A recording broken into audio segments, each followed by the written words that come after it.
salud.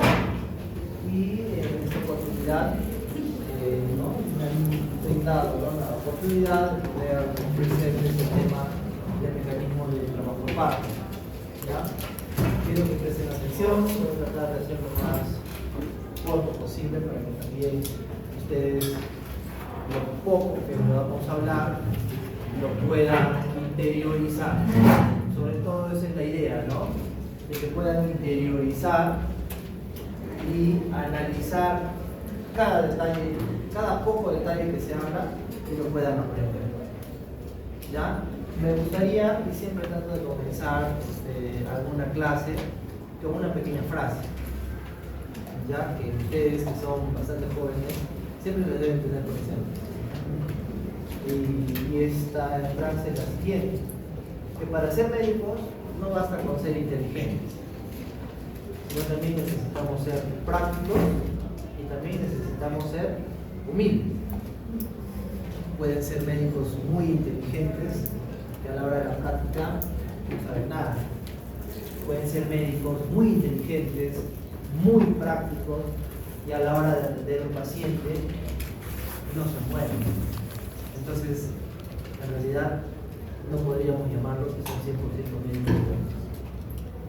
Si juntan esos tres parámetros, van a ser excelentes en todo momento. Bueno, los datos que ya les mencioné. Adelante. Y como les había señalado, ¿no?, vamos a mencionar algo sobre el mecanismo de la iniciación del trabajo de parto propiamente dicho, y los fenómenos activos y pasivos del trabajo de parto. Dale. Todo esto del trabajo de parto y del embarazo, ustedes tienen que empezar sabiendo esto básicamente, ¿no? Que para que se produzca el embarazo se da la fecundación, óvulo, espermatozoide.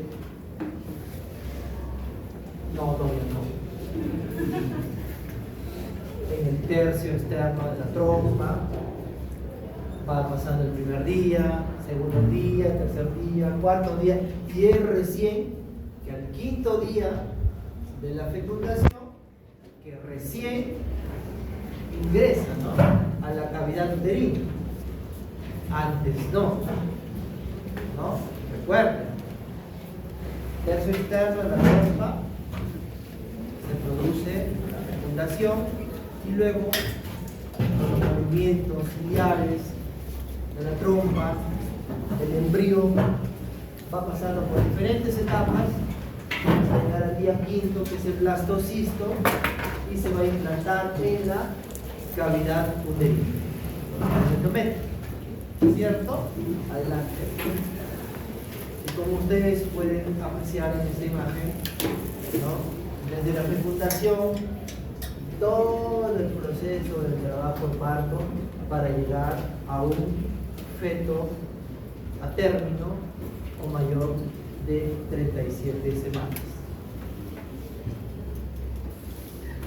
Ustedes muchas veces se preguntarán, pero doctor, ¿por qué en algunas pacientes el trabajo de parto empieza a las 38 semanas, en otras a las 39 semanas, en otras a las 40, 41, y en otras realmente pues no inicia el trabajo de parto, ¿no?, espontáneamente? Pues hay algunas teorías, ¿no? Hay algunas teorías, se mencionan algunos factores que pueden influenciar en el inicio del trabajo de parto. Y como se dice acá, pues, ¿no?, es el aumento de la excitabilidad uterina cerca de llegar ya al tiempo de embarazo a término. Las causas en realidad no son muy exactas, son imprecisas, pero algunos lo atribuyen a las siguientes razones, ¿no? Por ejemplo, a los cambios hormonales progresivos que inducen una excitabilidad mayor en la musculatura uterina. ¿Qué quiere decir eso? Que a lo largo o en gran parte de todo el embarazo, una de las hormonas principales que se sintetiza es la progesterona. No sé si en alguna experiencia de ustedes, familiar cercano, con amenaza de aborto, habrán visto que los médicos ginecólogos siempre recetan la progesterona. Por alguna razón. Progesterona. Y es precisamente, ¿no? En una primera instancia se indica la progesterona. ¿Por qué? Porque a veces hay deficiencia lútea, ¿no? Producida por la LH, la luteinizante. Entonces, hay una insuficiencia lútea y no produce una cantidad adecuada de progesterona. Entonces, muchas veces eso genera que los embriones se aborten.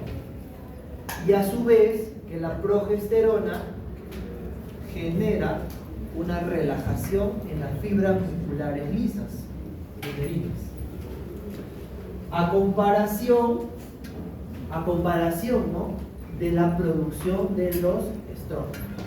Ustedes, todos deberían saber, sobre todo, ¿no? Las señoritas, que en lo que es el proceso del ciclo menstrual hay un influjo hormonal de estrógenos y de progesterona. Eso es siempre, ¿no? Y siempre, teóricamente, todo tiene que tener un equilibrio. ¿Un equilibrio para qué? Para que no haya las hemorragias uterinas anormales, por ejemplo, algunas señoritas que puedan tener cuadros de sangrado, vaginales y todo ese tipo de cosas. Sin embargo, en el embarazo, a lo largo de gran parte del embarazo, primero se produce la progesterona y va llegando ya la paciente a término, en el cual los niveles de progesterona que producen relajación de las fibras musculares lisas ya empieza a descender en comparación con la otra hormona, que son los estrógenos.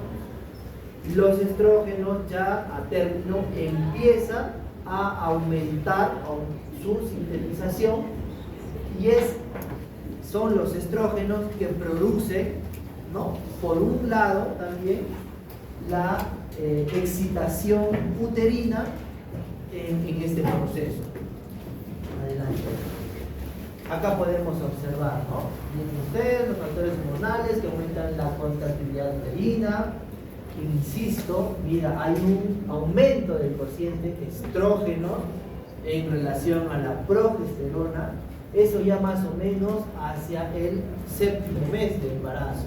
28 semanas, 30 semanas aproximadamente. Como pueden ustedes observar, la progesterona, ya les he mencionado, disminuye la contractibilidad uterina a comparación de los estrógenos que produce, aumentan el número de uniones intercelulares comunicantes entre las células adyacentes del músculo liso. Como les reitero, eso va a producir una mayor excitabilidad uterina, mayor contractilidad de los músculos lisos. Adelante.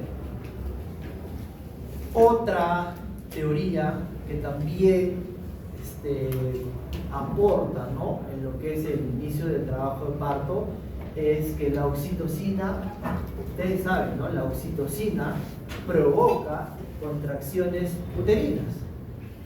Recordemos que hay producción de la oxitocina endógena y también hay oxitocina exógena, ¿correcto? Entonces, se produce inclusive una mayor producción de oxitocina endógena de acuerdo o según, ¿no?, vaya pasando los meses, las semanas de gestación a nivel de la neurohipófisis, en el cual también, mientras aumenta las semanas de gestación, aumenta el número de receptores de la oxitocina a nivel de las fibras musculares del útero. En un inicio, 6, 7, 8, 9, 10 semanas, hay menos cantidad de receptores de la oxitocina a comparación de un útero ya más grande o de mayor tiempo de embarazo, que podríamos comparar, ¿no? Podríamos decir que en un útero de 8 semanas tenemos 100 receptores de la oxitocina y en un útero de 38 semanas tenemos 1.000.000 de receptores de la oxitocina. Entonces, por eso podemos decir también que a más tiempo de gestación, mayor cantidad de receptores de la oxitocina y también mayor mayor estímulo de la neurohipófisis, que es donde se genera la oxitocina. ¿Ya? También hay que considerar la irritación y distensión del cuello uterino, que produce un reflejo neurógeno que a través de los núcleos paraventriculares y supraópticos del hipotálamo activan también la secreción de la oxitocina. ¿Eso qué quiere decir? Ustedes deben conocer y deben saber que cuando se inicia el trabajo de parto, ¿dónde se inician las contracciones uterinas? ¿Alguien me puede decir? ¿Arriba, abajo, a los costados o dónde? Hacia el fondo uterino, ¿cierto? Entonces, ese estímulo de contracción que inicia la triple gradiente hacia fondo uterino va a generar unas contracciones que son de arriba hacia abajo, ¿no? Entonces, esa contracción que es de arriba hacia abajo también va a ir poco a poco generando modificaciones a nivel cervical o a nivel del cuello. Más se contrae, el cuello aumenta la dilatación, el cuello aumenta su distensión, y eso también por un efecto de feedback va a generar mayor producción de oxitocina. ¿Ya? Y también los mismos efectos de las hormonas fetales sobre el útero. ¿Ya? Las glándulas suprarrenales fetales producen, ¿no?, mayor producción de cortisol. Eso produce un mayor estrés y a la vez estimula también al hipotálamo, la neurohipófisis, para la mayor producción de oxitocina. ¿Ya? Y acá hay algo, ¿no?, que dice membranas fetales, aumento de las prostaglandinas. No sé si en algún momento ustedes habrán podido tener alguna experiencia ya, una gestante con RPM, ruptura prematura de membranas. La ruptura prematura de membranas es un modo también natural de inicio del trabajo de parto. ¿Por qué? Porque al romperse las membranas ovulares, ¿qué producen? Sí.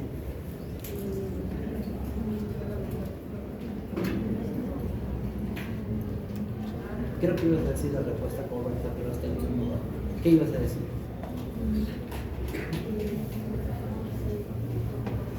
Claro, efectivamente, ¿no? Se rompe el globo, se rompe la bolsa, y es una forma, correcto, de inducción natural también del trabajo de parto.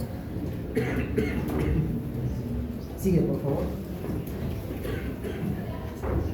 Por otro lado, tenemos los factores mecánicos, ¿no?, que aumentan la contractilidad del útero. Ustedes saben, ¿cuánto mide un útero normalmente? 7, ¿no? 7 centímetros, normalmente. Y para el término del embarazo, ¿cuánto más o menos debe medir? ¿Cuánto? 35, ¿no? 36 centímetros. Entonces, con eso ustedes se dan cuenta que ese globo se ha distendido, pues, ¿no? Las fibras musculares están bien distendidas y con un aumento hasta de 10 o 15 veces más del tamaño normal. Eso también como mecanismo natural, porque es como que ustedes inflan un globo, ¿no? Inflan un globo y ese globo tiene su límite. Y como tiene su límite, si ustedes siguen inflando, se puede reventar. Lo mismo pasa en el útero, ¿no? Solo que en este caso no se va a romper, salvo que tenga cicatrices previas. El útero aumenta tanto de tamaño que por un efecto de, ¿no?, de ya el mismo útero tiene sus células que se dan cuenta de que ya está muy grande, entonces dicen, ya no puedo seguir creciendo, tengo que expulsar al feto. Entonces, al expulsar al feto, pues inicia todo lo que es el proceso de trabajo de parto. Adelante, por favor. Es lo mismo que ya habíamos mencionado, ¿no? Distensión o irritación del cuello uterino. Hay una maniobra que hacemos mucho los ginecólogos, por ejemplo, que es la maniobra de Hamilton. ¿Alguien sabe a qué se refiere con eso? Exacto. Cuando hacemos un tacto vaginal, lo que hacemos es introducir los dedos en el cuello y tratar de, como dice su compañero, despegar, ¿no?, las membranas uterinas, las membranas globulares, para así generar lo mismo que les estoy mencionando, ¿no?, el mismo trabajo parto. Es lo mismo que ya les he explicado. Sigue. Y sigue, por favor. Listo.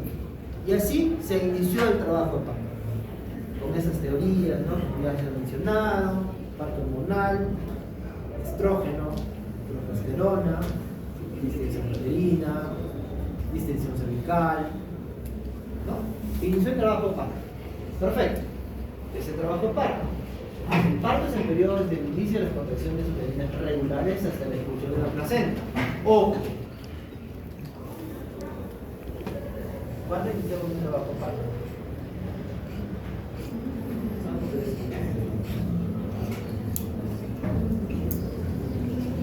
¿O qué requisitos debemos tener para iniciar un trabajo de parto?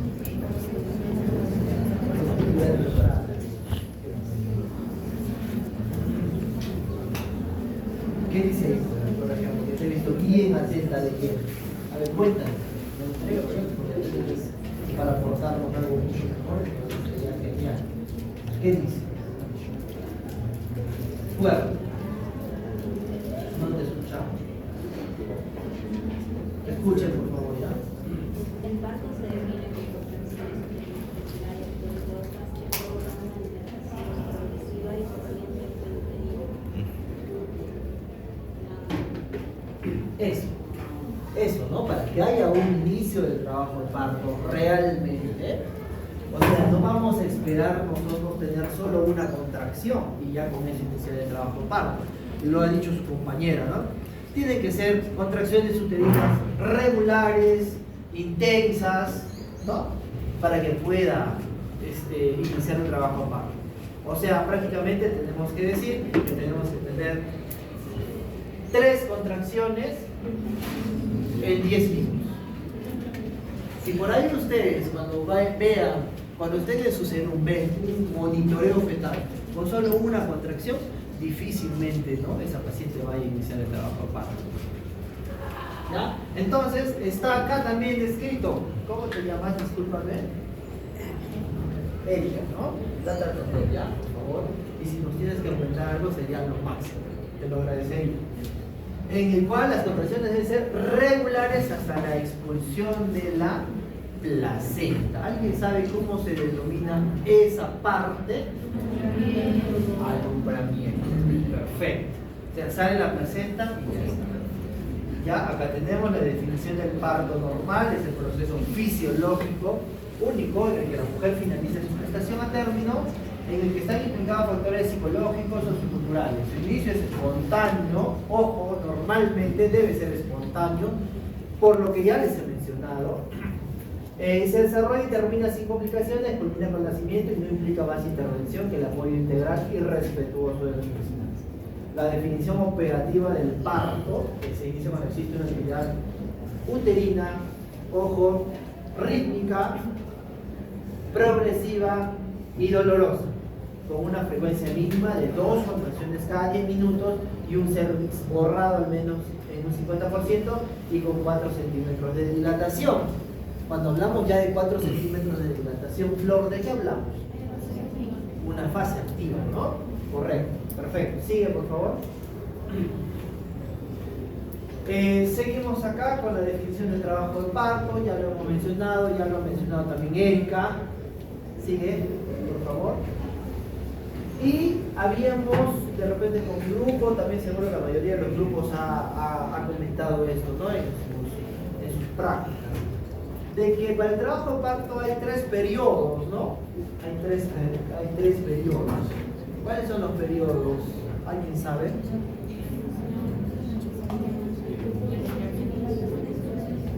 Correcto, ¿no? Menciona dilatación, la expulsión y el alumbramiento, lo que mencionó Flor.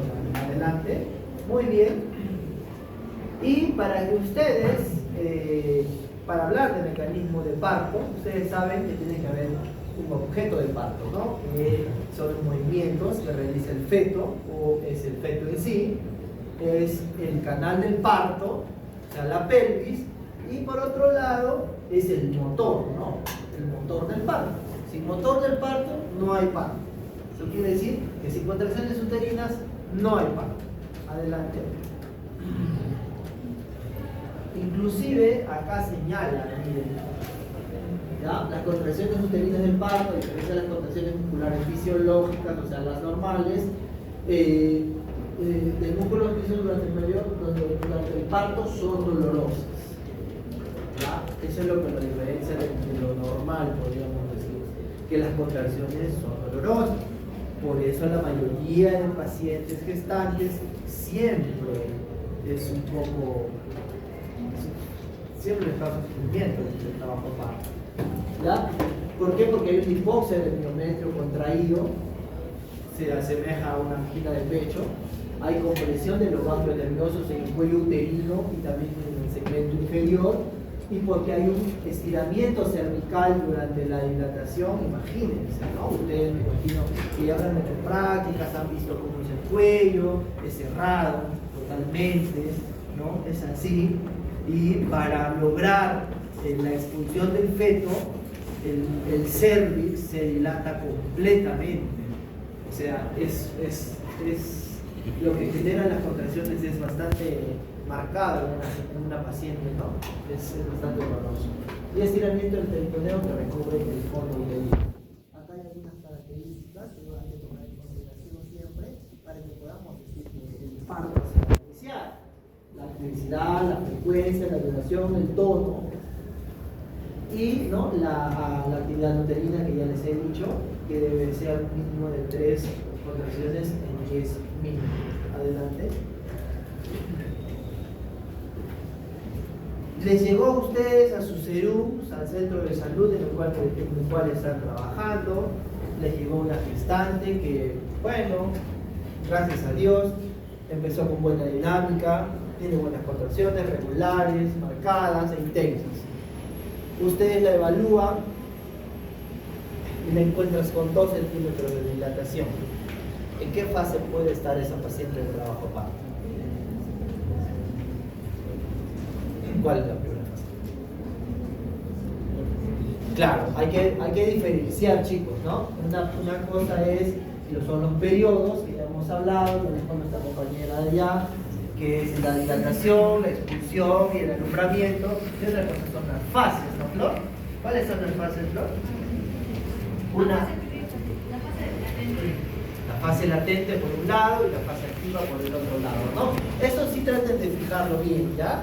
Para que ya cuando lleguen al internado, al menos ingresen sabiendo que tenemos 3 periodos: dilatación, expulsión y alumbramiento, y también que sepamos que hay 2 fases en el trabajo de parto, ¿no?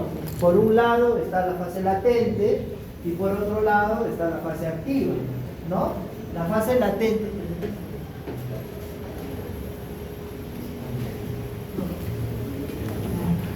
Entonces, por un lado fase latente, por otro lado fase activa, ¿cierto?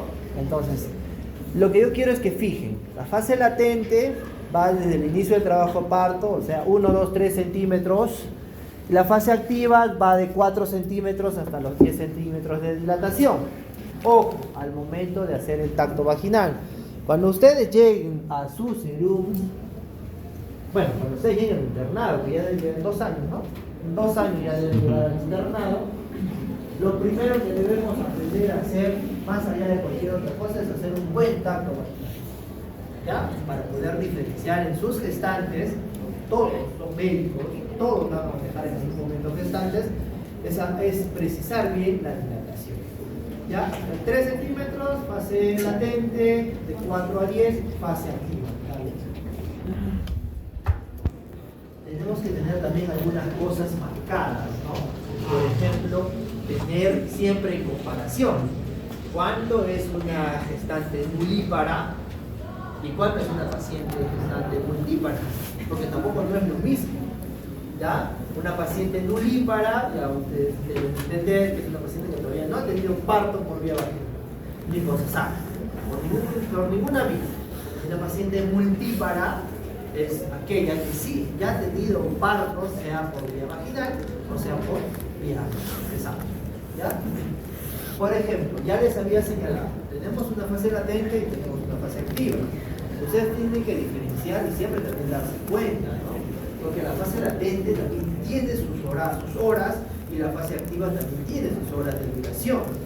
Porque si no, por ejemplo, Erika va a recibir a una gestante ahí en su serum por 2 centímetros, hoy día en su turno a las 6 de la mañana, y el día posterior va a volver a las 7 de la mañana, le va a hacer otro tacto y le va a encontrar con 2 centímetros de dilatación a su paciente. ¿Qué quiere decir? Que no ha progresado nada la dilatación, ¿cierto? Entonces podría catalogar la doctora Erika que es una gestante con una fase latente prolongada. Entonces ya ella tiene que cambiar de conducta.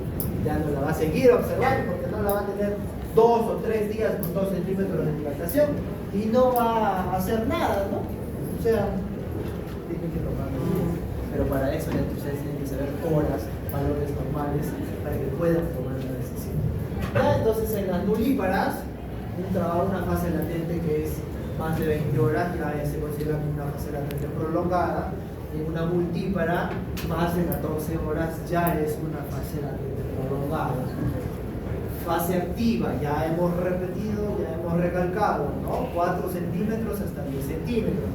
La velocidad de dilatación en una nulípara debe ser de 1.2 centímetros por hora y en una multípara siempre es más, es 1.5 centímetros por hora. Por eso la nulípara siempre tarda más en tener su parto que una multípara, ¿no? Una multípara a veces lo tiene 4 o 6 horas. Ya, adelante por favor. Ya había mencionado, ¿no? Algunas recomendaciones, tenemos una fase latente, tenemos una fase activa. Ustedes tienen sí o sí que saber estos detalles. La duración de la fase activa del trabajo de parto es variable entre las mujeres, ¿no? Entonces es variable, como ya les había especificado. Por ejemplo, en las primíparas el promedio de duración es de 8 horas y es improbable que realmente dure más de 18 horas. Y en las multíparas el promedio de duración es de 5 horas y es improbable que dure más de 2 horas. Adelante, por favor. Esta es una parte que también hay que conocer, ¿ya? O sea, ya hay unos detallitos, ¿no? Que son siempre importantes conocerlos para que ustedes puedan menos valorar más o menos bien a una gestante. Porque recuerden que cada 2 años ustedes van a ser los doctores, los médicos, serums, internos, lo que sea, ya van a ser. ¿Ya? Entonces tenemos que conocer al menos estas cositas básicas. Mecanismo de parto. ¿Ya? Ustedes saben, tienen su canal del parto. El canal del parto es este. Hay 7 etapas, ¿no? La primera etapa, chicos, es la de encajamiento. ¿Qué quiere decir eso? Recuerden que ustedes conocen sus maniobras de Leopold, porque tienen 4 maniobras de Leopold, ¿no? ¿No, Flor? ¿Correcto? La primera maniobra, en la cual buscan, evidencian lo que es situación, ¿no? En la segunda, posición. La tercera, presentación. Y la cuarta, grado de encajamiento, ¿cierto? Ahí va. ¿No? Para que ustedes se den. Encajamiento. Encaja sobre el estrecho superior de la pelvis. Luego viene el descenso. Luego de que encajó, desciende la cabeza fetal. Luego del descenso, ese feto que hace se flexiona, o sea, se dobla. Luego rota, hace una rotación interna.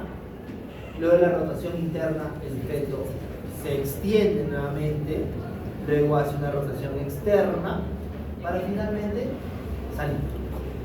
Estos 7 pasos traten de fijarlos bien. Ya adelante vamos a ir explicando poquito a poquito el encajamiento, como ya les había mencionado, ¿no? Miren ustedes, el encajamiento también, lógicamente, el feto va acomodándose, ¿no? Sobre todo la cabeza fetal, para que pueda incorporarse al estrecho superior de la pelvis. Adelante. El descenso también puede estar influenciado gracias a la presión del líquido amniótico, a la presión directa del fondo sobre la pelvis durante las contracciones, porque insisto, no hay contracciones, el feto no desciende, no baja. Esfuerzo de compresión de los músculos abdominales maternos y de extensión y enderezamiento del cuerpo fetal. Adelante. La flexión. Miren ustedes, este es un feto en una situación longitudinal. Y cuando hablamos de flexión, es lo que les había mencionado, ¿no? El feto se dobla, se acomoda para que ese mecanismo genere una conversión, ¿no? En el diámetro occipito frontal, que es de 12, para que disminuya y el segmento o esa disminución reduzca, ¿no? La cabeza a 9.5 y pueda encajar el estrecho superior y luego pueda descender. Adelante. Luego la rotación interna, que ya está arriba especificado, y la extensión. Después de la rotación interna, miren chicos, miren las gráficas, la cabeza flexionada de forma angulosa alcanza la vulva y experimenta una extensión.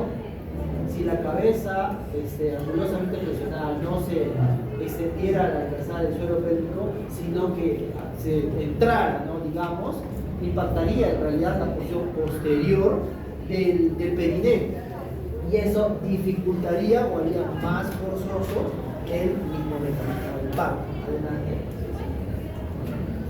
Rotación externa, después de que la cabeza emerge, está sufriendo una restitución, si el occipucio se dirigió el inicio hacia la izquierda, gira entonces hacia la velocidad izquierda. Y la expulsión, como ya saben ustedes, es casi inmediatamente después de la rotación externa. El hombro anterior aparece bajo la sínfisis del pubis y el perineo pronto se dilata por el hombro posterior. Adelante. No sé si alguien ya tenía alguna experiencia con la dirección del parto por vía vaginal. La mayoría está rotando en torno. En la guardia, en el gobiernecho, en torno.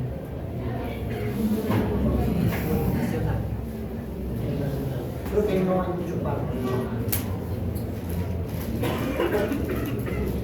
Sí, por favor. Pero los pocos de repente, ¿no? Algunos que han podido tener una experiencia de parto, es realmente tienen que vivir, ¿no? Y sí, en el segundo sí o sí lo van a tener ustedes que realizar. Porque sí, recuerden, cuando un paciente va, siempre pídanle al doctor o a la doctora, independientemente que la obstetriz esté bastante capacitada para la atención de parto normal. Recuerden que somos nosotros los mucho más capacitados para atender cualquier tipo de estas enfermedades. Y eso ustedes se lo tienen que grabar, se lo tienen que mentalizar, y ustedes tienen que interiorizar, ¿ya? Porque ustedes son los y las doctores. Y nosotros debemos estar en la capacidad de resolver cualquier tipo de dificultad que haya en el camino. Habíamos hablado de una tercera etapa, que es el alumbramiento. Ya mencionó Flor, ¿no? En la inclusión de la placenta y de las membranas. En algunos partos muestra esta cara bonita, que es la cara fetal, y esta carita un poquito más feita, que es la cara materna, ¿no?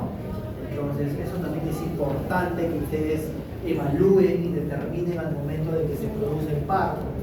¿Por qué? Porque de acuerdo a eso, ustedes, ¿no?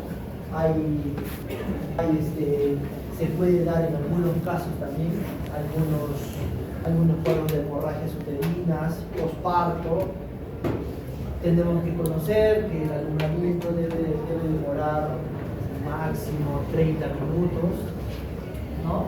Y si ustedes están en sus alumnos y tienen alguna paciente una retención de placenta, pues lo que deben tomar como medida inmediata es referir a esa paciente.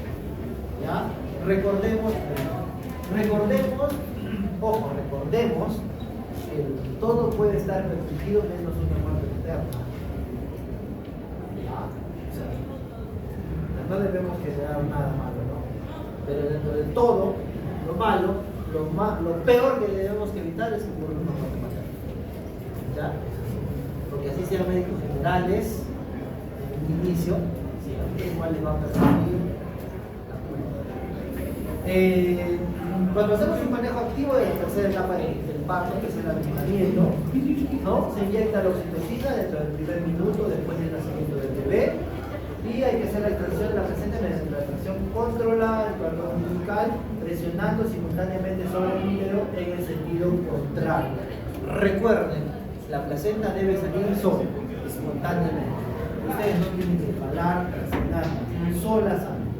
Y eso es gracias también, ¿no?, a la administración de la oxitocina exógena, ¿no? Hay ampollas de 10 unidades que se administran a la paciente vía intramuscular, la cual genera una contracción y produce que la placenta salga de manera espontánea. Adelante. Sí.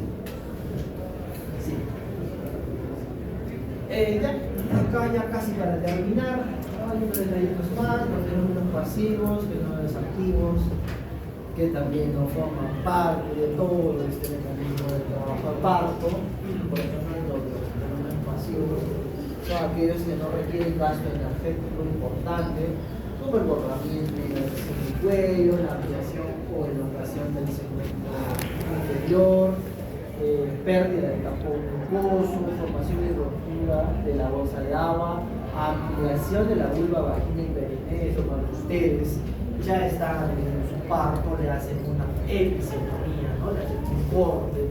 La mayoría de las veces lo hacen, pero la literatura dice que si ustedes protegen bien el perineo cuando ustedes hagan una atención de parto, entonces no es tan necesario hacer una episiotomía, ¿ya? Pero muchas veces lo hacemos porque o el efecto es muy grande o todavía no estamos muy capacitados para atender un parto y se nos puede desgarrar, ¿ya? Y dentro de los fenómenos activos, cuando hay un gasto extraordinario de energía, como las contracciones uterinas, las contracciones maternas y los pujos. ¿Sigue? Y así, dale. Y así se terminó el parto, ¿no?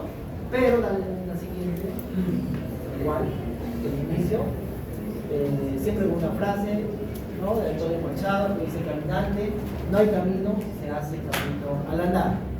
Solamente, chicos, para recordarles a todos, sin excepción, de que la carrera de medicina no es fácil. Siempre hay altas y bajas, siempre hay caídas, siempre hay estrés, siempre hay bastante estudio. Es bien curioso, ¿no? A veces nos perdemos muchas cosas bonitas de compartir con la familia, bonitas de salir, bonitas de todo en realidad. Pero si los que están acá, en esta aula, han decidido hacer la carrera de medicina, deben doblegar esfuerzos. Nada en realidad, nada los debe hacer caer. Hay muchas caídas, ¿ah? Ojo, hay caídas, hay problemas, hay sueño, hay cansancio, pero de repente eso es lo que nos hace un poco diferentes, ¿no?, a las demás carreras. Ser médico es bonito, es chévere cuando le agarran la onda, cuando le agarran el libro y cuando le meten mucha pasión a lo que hacen. Como consejo sano, nada más, el internado es una etapa también bastante difícil, pero desde ahora tienen que ir bien, ¿no?, sensibilizado de que es un año entero de mucho trabajo, mucho estrés, muchos desvelos, pero si ustedes aprovechan al máximo las rotaciones que van a hacer en ese periodo de aprendizaje previo para ir al CERU, van a salir recontra buenos y van a estar bastante capacitados para poder enfrentar cualquier tipo de situación que les venga. Recuerden, en el CERU no son médicos de un solo grupo de pacientes. Ahí son psicólogos, son pediatras, son internistas y son cirujanos. Ojo, nunca decaigan y nunca se dejen amilanar en los objetivos que cada uno teóricamente se debe haber trazado cuando han ingresado a la carrera de medicina. Gracias.